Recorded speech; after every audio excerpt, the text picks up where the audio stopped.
मित्रों, आपकी बात आपके साथ राकेश मोहन त्यागी यूट्यूब चैनल के आज दिनांक 8 फरवरी के प्रातःकालीन 205वें अंक में हार्दिक स्वागत अभिनंदन। मित्रों, पिछले अंक में मैंने आपसे वायदा किया था कि जो अंक सनातन के दो महत्वपूर्ण जो सनातन रूपी वट वृक्ष है, इसके दो महत्वपूर्ण तने हिंदू व बौद्ध संस्कृति ने किस प्रकार आपस में मिलकर इस महाकुंभ के अवसर पर आगे बढ़ने का निर्णय लिया है और सनातन के वसुधैव कुटुंबकम सर्वे भवन्तु सुखना सर्वे संत निरामया और भगवान बुद्ध के आशीर्वचनों, भगवान बुद्ध के संदेश, करुणा मैत्री के संदेश को विश्व में मजबूती के साथ आगे बढ़ाने का जो निर्णय लिया था, इस अवसर पर महाकुंभ बौद्ध यात्रा का जो आयोजन किया था उसके संबंध में चर्चा की थी। मैंने कहा था इसके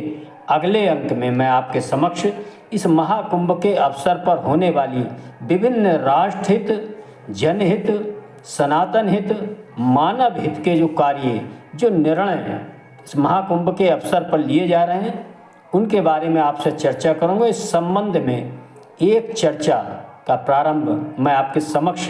करना चाहूँगा। ये चर्चा शुरू करने से पहले मेरा आप सभी से अनुरोध है कि आपकी बात आपके साथ राकेश मोहन त्यागी यूट्यूब चैनल के इन अंकों को सुनकर यूट्यूब पर पूरा सुने, सुनकर लाइक करें और पसंद आने पर ज़्यादा से ज़्यादा शेयर करें तथा जिन मित्रों ने चैनल को सब्सक्राइब नहीं किया, मेरा अनुरोध है वो चैनल को सब्सक्राइब भी करें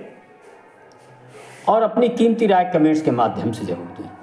मित्रों, जैसा कि अभी आपने पिछले समय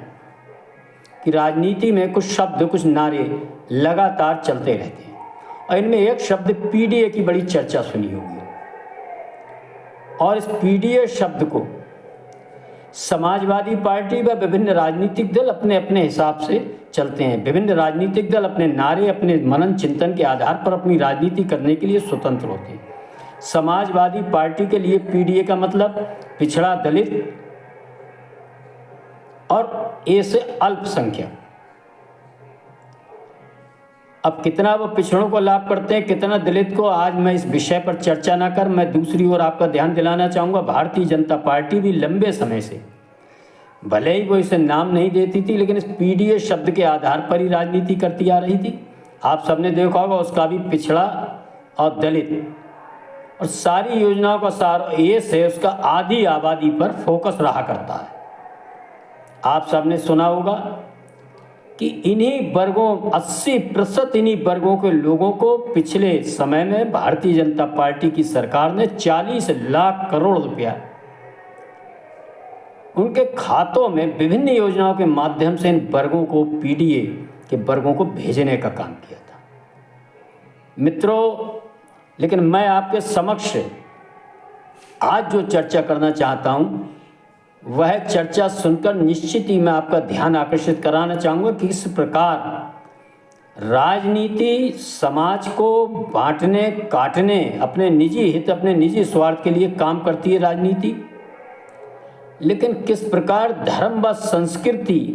उन्हीं शब्दों को लेकर, उन्हीं नारों को लेकर, उसी हथियार को लेकर किस प्रकार जोड़ने का काम करता है और वह संस्कृति इस प्रकार के जोड़ने के अपने काम में करते हुए आगे बढ़ने का काम करती है। इस महाकुंभ के अवसर पर ये हम सबको देखने का अवसर प्राप्त हो रहा है। विभिन्न महाकुंभों में भी हमारे पूर्वजों ने यही व्यवस्था बनाई थी कि 10-12 वर्ष के बीच जो समाज में कुरीतियाँ, जो समाज में बिखराव किन्हीं भी कारणों से आवे, उनके बारे में मनन, चिंतन, मंथन करते हुए समाज के श्रेष्ठ विद्वतजन, साधु, नागा बाबा, महामंडलेश्वर, हमारे पूज्य जगतगुरु शंकराचार्य, अन्य संत लोग उसका विचार करें। इस महाकुंभ के अवसर पर जब समाज बहुत बड़ी मात्रा में एकत्र हो तो वह दान, दक्षिणा और पुण्य का काम तो चलता ही रहे, साथ ही धर्म, संस्कृति, देश हित, राष्ट्र हित, मानव हित में जो भी मनन, चिंतन, मंथन करके जो योजनाएं तैयार की उनको समाज के सामने रखकर और उनको नया लक्ष्य देकर आगे बढ़ने का काम भी इन महाकुंभों के अवसर पर हजारों हजार वर्ष से पूर्व से होता आया है और इस महाकुंभ के अवसर पर ही वर्तमान समय में हम ये कार्य होते हुए देख रहे हैं। मित्रों, आज मैं इसकी चर्चा करना चाहूँगा, आपका ध्यान आकर्षित कराना चाहूँगा किस प्रकार जिस पीडीए शब्द को राजनीतिक दलों ने एक बांटने का माध्यम बनाकर बड़ा उसका प्रचार किया था, उसी पीडीए से जुड़े लोगों ने किस प्रकार ये निर्णय लिया है कि पीडीए ने अब ठाना सनातन धर्म को मजबूत बनाना है। मित्रों, आपको जानकर हर्ष होगा कि सनातन संस्कृति, सनातन धर्म को मजबूत करने के लिए, आगे बढ़ाने के लिए अपने को समर्पित करने वाले, विभिन्न अखाड़ों के माध्यम से नागा साधु संतों की दीक्षा लेने वाले ऐसे लोगों में, हजारों हजार लोगों में 1850 दलित वर्ग के, वंचित वर्ग के व्यक्ति हैं, युवा हैं। इनमें आदिवासी और ये और हर्ष का वैसे में 250 महिलाओं ने भी नागा साधु बनकर, संत बनकर अपना जीवन संस्कृति को, धर्म को समर्पित करने का एक महत्वपूर्ण निर्णय लिया है। यह पीडीए सनातन संस्कृति को मजबूत करने का काम कर रहा है। मित्रों, इस वर्ग के लोग छत्तीसगढ़, झारखंड, अरुणाचल, उत्तर पूर्वी राज्य व अन्य पिछड़ी व वंचित बस्तियों में, जो बस्तियां शोषण के शिकार रही हैं, किन्हीं कारणों से पीछे रह गई हैं, और ख़ास तौर से वनों में रहने वाले हमारे सनातन भाइयों के बीच के लोग हैं। मित्रों, एक कुछ समय से सनातन संस्कृति के विभिन्न, जो मैंने 13-14 अखाड़े, उन अखाड़ों से जुड़ने के में दलित वर्ग के लोगों ने, युवाओं ने व अन्य आदिवासी वर्ग के लोगों ने जो एक चलन बढ़ा है, ऐसा नहीं है पूर्व में नहीं होता था, पूर्व में भी ये कार्य होता था, लेकिन इसकी गति जिस तीव्रता के साथ बढ़ी है, ये सब जानकर हमको हर्ष होना चाहिए। और इस गति को बढ़ाने में कुछ निर्णय निश्चित ही कुछ निर्णयों ने लाभ पहुँचाया। इसमें एक महत्वपूर्ण 2 बिंदुओं को मैं आपका ध्यान आकर्षित कराना चाहूँगा। इसमें अनुसूचित वर्ग के महेंद्रानंद गिरी महाराज को जगत गुरु पद पर सुशोभित करना हो, या कैलाशानंद गिरी महाराज को महामंडलेश्वर पद पर जब से सुशोभित हुए हैं और उनकी जो कार्य हैं उसके आधार पर उनसे प्रेरणा लेकर इस वर्ग के, वंचित वर्ग के लोग बड़ी तेजी से साधु, सन्यासी, नागा बाबा बनकर, और जो सनातन के प्रति लंबे समय से एक कुप्रचार का कोहरा पूरी तरह फैला दिया, साहब बड़ा भेदभाव है, साहब मंदिर नहीं जा सकते, इनके यहाँ पुजारी नहीं बन सकते, इनके यहाँ ये नहीं होता, वो नहीं होता, छुआछूत है, ये सारी जो एक झूठ का कोहरा फैलाया था, उस कोहरे को, कुहासे को किस प्रकार कुछ इस सनातन के निर्णयों ने पलटने का काम किया, यह दृश्य इस महाकुंभ के अवसर पर नजर आता है। मित्रों, लंबे समय से संभवतः हम नई पीढ़ी के लोगों को व अन्य लोगों को जानकारी नहीं हुआ, हमारे ये नागा बाबा अखाड़े, विभिन्न महामंडलेश्वर, विभिन्न साधु संतों के, जगतगुरु, पूज्य जगतगुरु शंकराचार्यों के नेतृत्व में ऐसी बस्तियों में, वनों में, पहाड़ों में, सुदूरवर्ती क्षेत्रों में, खास तौर से सीमावर्ती क्षेत्रों में, जहाँ धर्मांतरण का बड़ा कुचक्र चल रहा था और सनातन संस्कृति पर बड़ा संकट था, लंबे समय से यह लोग अपने सेवा कार्यों के माध्यम से, चाहे वो शिक्षा का कार्य हो और चाहे चिकित्सा का कार्य हो, चाहे भोजन भंडारे का कार्य हो, मठ, मंदिर, आश्रम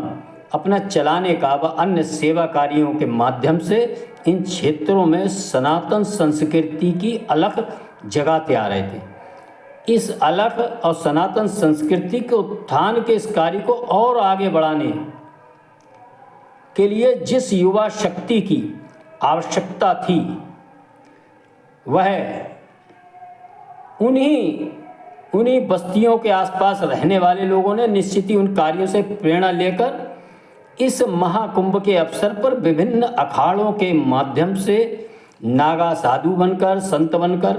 दीक्षा ग्रहण कर भारत ही नहीं, विश्व के कोने कोने से, विभिन्न राष्ट्रों से, चाहे ऑस्ट्रेलिया हो, इंग्लैंड हो, ब्राज़ील हो, पेरू हो, जापान हो, चीन हो, विभिन्न देशों से, श्रीलंका, म्यांमार, लाओस, कंबोडिया आदि ऐसे अफ्रीका के देश के लोग किस प्रकार आकर सनातन संस्कृति का एक अद्भुत दिव्य भव्य स्वरूप का अनुभव कर